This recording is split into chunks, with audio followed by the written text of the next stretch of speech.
एक युवक था, महात्मा बुद्ध से मिलने के लिए आया। बड़ा दुखी था, उदास था, रो रहा था। तो फिर महात्मा बुद्ध ने कहा कि भाई क्यों रो रहे हो? तो किसी ने बताया कि इनके पिताजी का शरीर शांत हो गया है, शरीर छूट गया, मर गए पिताजी, तो उस दुख से रो रहे हैं। तो समझाते हुए महात्मा बुद्ध ने कहा भाई रोने से अगर वो आ जाए तो हम सब रोने लगे, लेकिन ऐसा तो होता नहीं है। तो उस भाई ने कहा कि महाराज मैं जानता हूं रोने से कोई गया है वो आने वाला नहीं है, तो कहे रोते क्यों हो फिर? तो कहे पंडित लोग कहते हैं कि जब तक इनका श्राद्ध नहीं किया जाएगा, जब तक कि उनका उत्तर क्रिया नहीं किया जाएगा, तब तक तुम्हारे पिता की आत्मा लटकी रहेगी, वो भटकती रहेगी। और भगवान मेरे पास उतनी संपत्ति नहीं है जिस प्रकार वो खर्च कहते हैं, वो खर्च मैं कर नहीं सकता, इसलिए मैं दुखी हूं, परेशान हूं। तो महात्मा बुद्ध ने कहा अच्छा हम कर दें तो बड़ा खुश हो गया वो कि भगवान आप कर दीजिए। अब वो तो फकीर हैं, संत हैं, कि आप कर दें प्रभु तो बड़ा उपकार हो। तो महात्मा बुद्ध ने कहा कि अच्छा ऐसे करना। तो वो फिर सामने वाला आदमी ने कहा, हाथ जोड़ करके कहा कि भगवान क्या चाहिए, क्या कर सकते? तो कहे कि 2 हंडी माटला लेकर के आना। तो 2 माटला लेकर के आए। फिर कहे कि इसमें एक में घी रख लो, घी भर दो, और इस एक में पत्थर के टुकड़े, स्टोन चिप्स, तो वो भर देना। भरे साहब, और कहे कि उसको कपड़े से बांध दीजिए। कपड़े से बांध दिए और नदी में गए। तो इतना कमर भर पानी में लेकर के दोनों को गए और कहे कि उसमें नीचे रख दो, पानी के नीचे, पानी में छोड़ो। तो धीरे से रखे नीचे तक के। उसके बाद महात्मा बुद्ध किनारे खड़े थे तो एक डंडा दिए, कहे अब इसको फोड़ो। तो वो सामने वाला व्यक्ति था, वो सोच रहा है कि ऐसे ही उत्तर क्रिया करते होंगे। तो वो डंडा से वो तोड़ा, और तोड़ा तो क्या है, आप सोच सकते हैं घी है, ऊपर आ गया, घी ऊपर आ गया, और पत्थर के टुकड़े तो वहीं रह गए। तो कहें कि जजमान ये घी ऊपर कैसे आ गया? तो क्या भगवान ये तो सीधी बात है, पानी से घी हल्का होता है तो ऊपर आएगा ही, और पत्थर के टुकड़े नीचे कैसे रह गए? क्योंकि वो स्वाभाविक सी बात है, पत्थर से वो वजनदार, पानी से वो वजनदार होता है, इसलिए वो नीचे बैठ गया। तो कहे कि युवक क्या कोई पंडित पूजा करके पत्थर को ऊपर ला सकता है? पानी में जो पत्थर नीचे बैठा है, कोई पंडित पूजा करके पत्थर को ऊपर ला सकता है? तो सहज सी बात है, आप भी समझ गए होंगे, कोई ला सकता है क्या? तो कहे कि नहीं ला सकता। तो ऐसे ही जो जीव कर्म अच्छा करता है, जिनके कर्म हल्के हैं, ऊपर उठ ही जाएगा, उसको कुछ करने की आवश्यकता नहीं है। हम किसी का शरीर छूट जाए और उसके बाद में उनके लिए कुछ दान पुण्य करते हैं या कुछ क्रियाकांड करते हैं, वो अपने लिए होता है, उनके लिए कुछ नहीं होता। हमारे तो साधु जीवन में देखें, किसी शरीर का, संत का शरीर शांत हुआ, जैसे भी विधि है दफनाने की दफना दिए, जलाने के जला दिए, और आए खाए पिए मस्त, कुछ करते नहीं है, कुछ भी नहीं करते है, कुछ नहीं। अब ऐसा नहीं है कभी वो भूत बन के आके हमको दबाया है, ऐसा नहीं हुआ है। हाँ, कुछ भी नहीं करते हैं। एक संत राम रूप साहेब इतना योग्य थे, 22 साल का जवान, 22-23 साल का था, उनका शरीर छूटा 2001 में। अचानक बीमार पड़ा रात में, और शायद हेमरेज हो गया, और हॉस्पिटल ले गए, वहाँ से लाए, हॉस्पिटल से नहीं, हॉस्पिटल ले गए।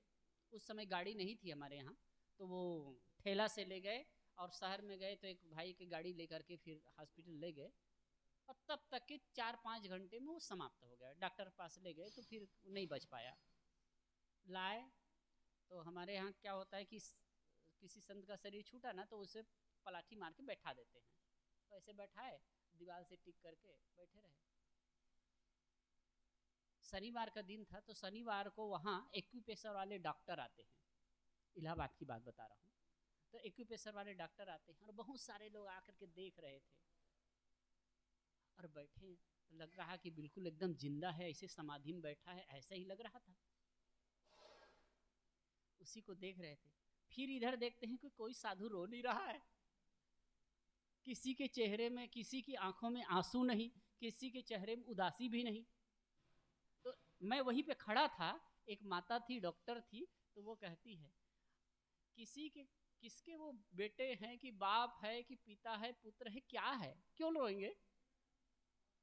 सब तो अलग अलग जगह से आए हैं, किसी के प्रति किसी को मोह नहीं है।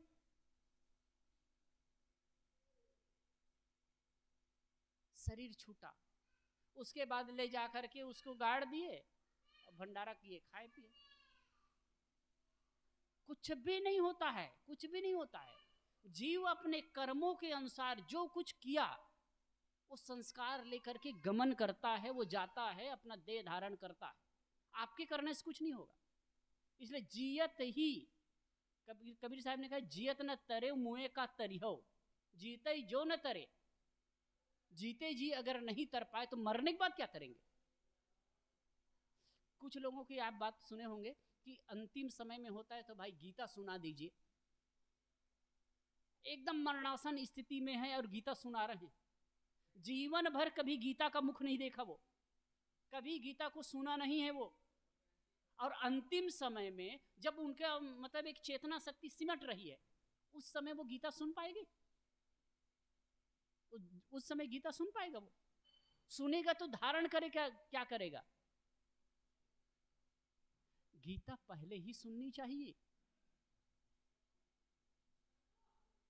इसलिए कहते हैं ना, जब तक तन में होश है, जब तक आप सजग हैं, तभी तक करिए।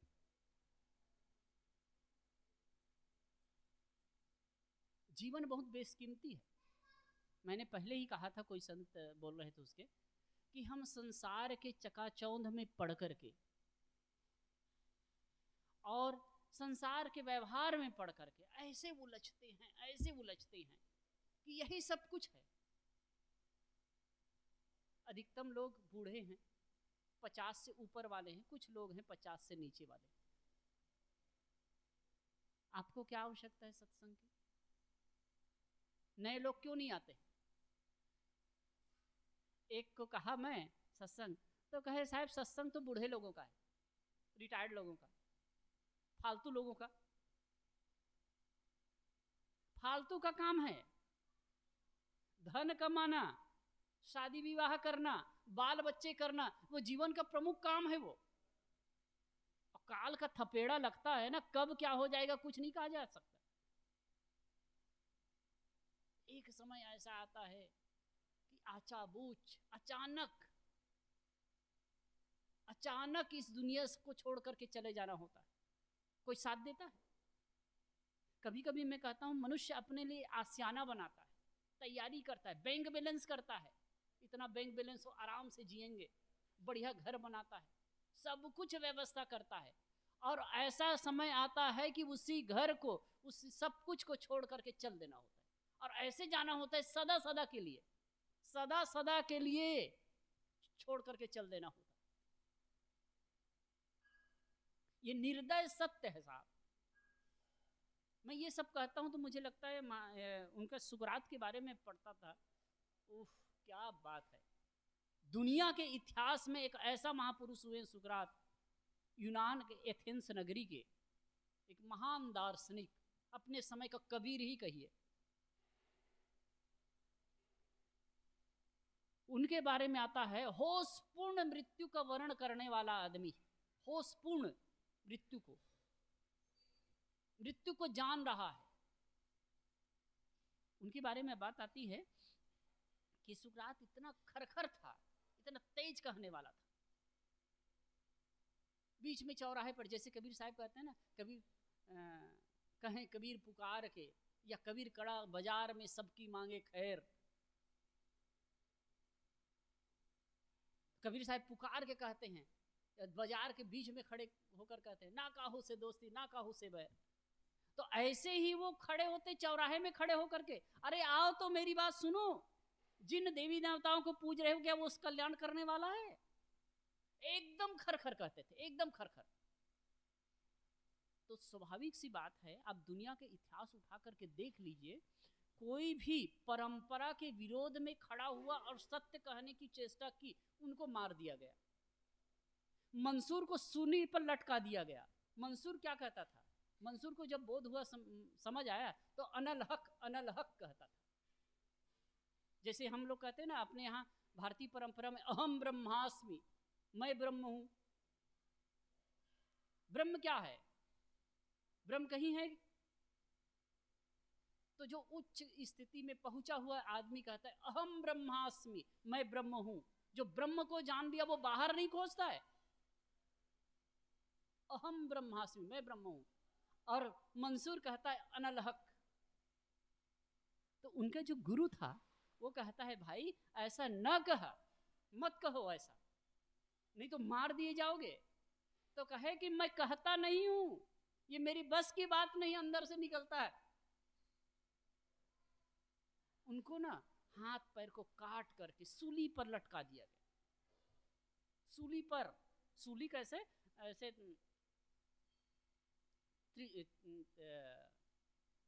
त्रिशूल जैसे, त्रिशूल नहीं है मतलब क्या कहते हैं, भाला जैसे रहता है, भाला जैसे उसके हाथ पैर को काट के उसी में बैठा दिए। एकदम तीक्ष्ण भाला है, धीरे धीरे मतलब गुदादार को चीरते हुए फिर वो तड़फ करके मरे। संत ईसा,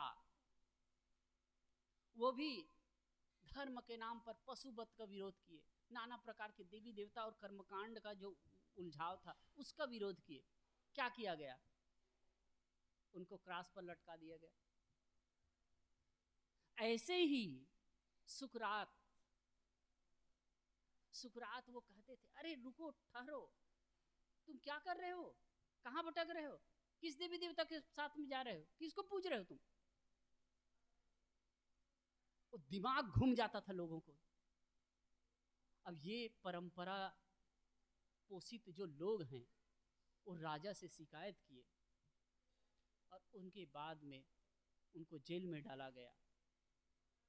फिर उसको कहा गया कि ऐसा है आप यहाँ रहे, तो वो देखे कि इतना सात्विक है, इतना निर्मल आत्मा है।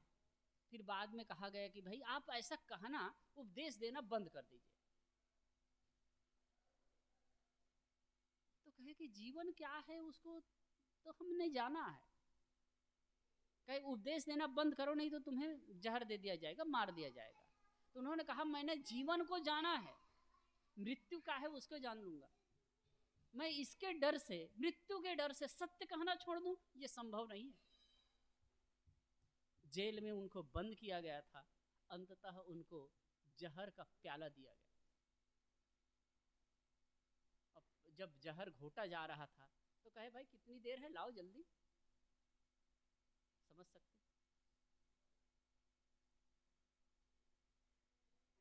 सरदार भगत सिंह को जब फांसी पर लटकाया जाना था, उस समय वो दर्शन की पुस्तक, कुछ पुस्तक पढ़ रहे थे, महत्वपूर्ण पुस्तक। तो उनको पूछा गया तो कहे अफसोस मुझे, क्या आपको मृत्यु का अफसोस? मृत्यु का अफसोस नहीं है, अफसोस यह है कि मैं ये पुस्तक पूरा नहीं कर पा रहा हूं। क्या मौज होती है, मरते तो सब हैं कीड़े मकोड़े की तरह, लेकिन होश पूर्ण जिंदगी होती है, उनकी विशेषता है। सुकरात को जहर दिया गया। जहर देने के बाद में कहा गया कि टहलते रहिए। वो टहल रहे थे, उसी बीच में अपने शिष्यों को उपदेश कर रहे थे।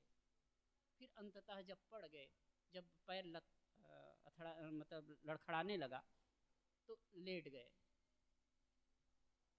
सब लोग आपस में घेर करके सब लोग बैठे हैं, उनके शिष्य लोग, उनके अनुयायी लोग। कहते हैं कि धीरे धीरे मेरे पैर ठंडे हो रहे हैं, लेकिन मेरी चेतना वही है। हाथ ठंडे हो रहे हैं, शरीर अशक्त हो रहा है, लेकिन मैं वही हूँ, मैं कम नहीं हो रहा हूँ। धीरे धीरे बोलने की शक्ति कम हो रही है, लेकिन मैं वही हूँ। होशपूर्ण मृत्यु का वर्णन उन्होंने किया। कितनी बड़ी बात है। और जो आदमी होशपूर्ण जी ही नहीं पा रहा है तो मरेगा कैसे? हम कहीं आबद्ध हैं, कहीं आसक्त हैं, कहीं खींचे हुए हैं। मृत्यु का वर्णन, वो जीवन हम जी नहीं रहे हैं ना। मैं तो कभी कभी कहता हूं हम लोग होशपूर्ण जी ही नहीं पाते हैं। सही अर्थ में आप 25, 50, 60, 70 साल जी रहे हैं ना, आप जीते ही नहीं हैं, जीवन को जानते ही नहीं हैं। आप या तो भूत में जीते हैं या भविष्य में जीते हैं। भूतकाल में जो घटनाएं घटी हैं उन पर जी रहे हैं, या तो भविष्य के लिए कल्पना हो रही है, उसके अलावा आपके पास रास्ता नहीं है। वर्तमान ही जीवन है, वर्तमान में जी ही नहीं पाते हैं। और जो वर्तमान में जीता है वही होशपूर्ण जी सकता है।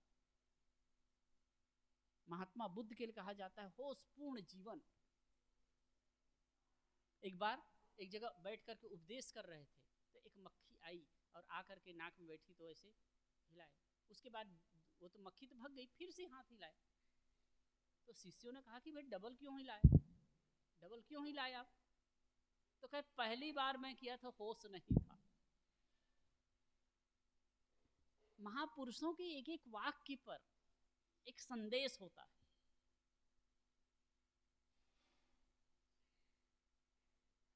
हमारे गुरुदेव जी को सदगुरु अभिलाष साहेब वो जो फोटो लगा है, मैं उनके जीवन की एक बात बताऊं। जैसे कि वो भ्रमण के लिए निकलते थे, तो इस समय जो कुंवार पूर्णिमा है ना, कुंवार पूर्णिमा में ये कुंवार पूर्णिमा में,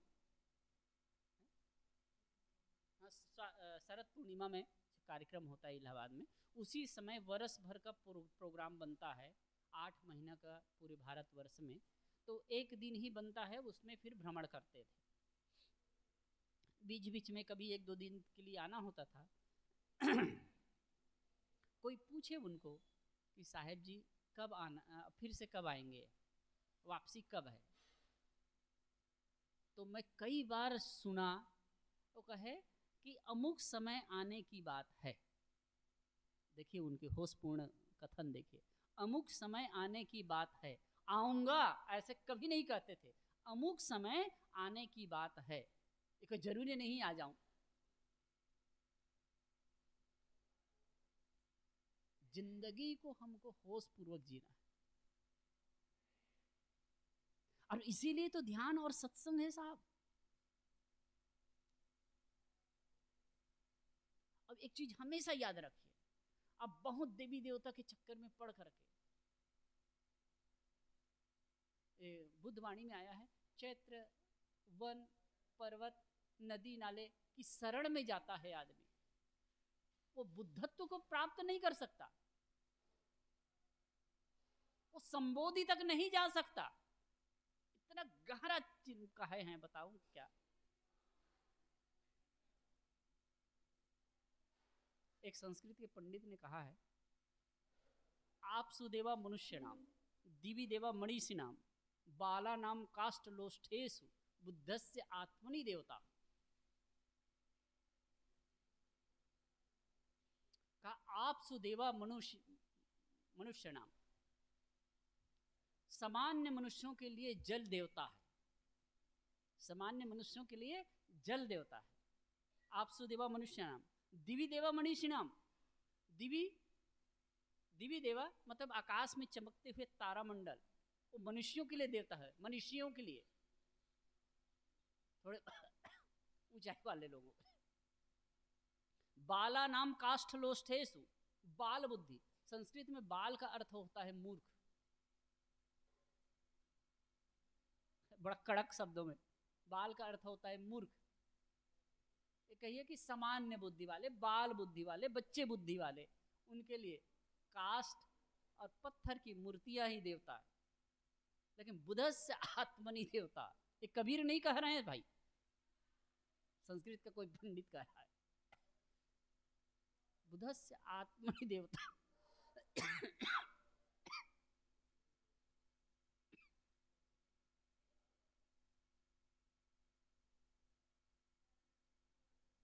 तो ये सब क्रम है, पूजा करते हैं ठीक है, लेकिन अंदर होश पूर्ण जिंदगी जीने के लिए आपको अपने में आना ही होगा, समझना ही होगा तथ्य को। और यही अध्यात्म की रीढ़ है।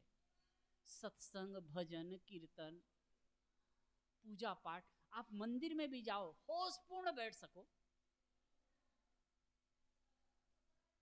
सब कुछ गायब हो जाएगा। अगर होश जागृत हुआ ना, गहरी शांति घटित हुई, तो सब कुछ, आपको कहीं भटकने की आवश्यकता नहीं होगी, वह उपलब्ध हो जाएगा।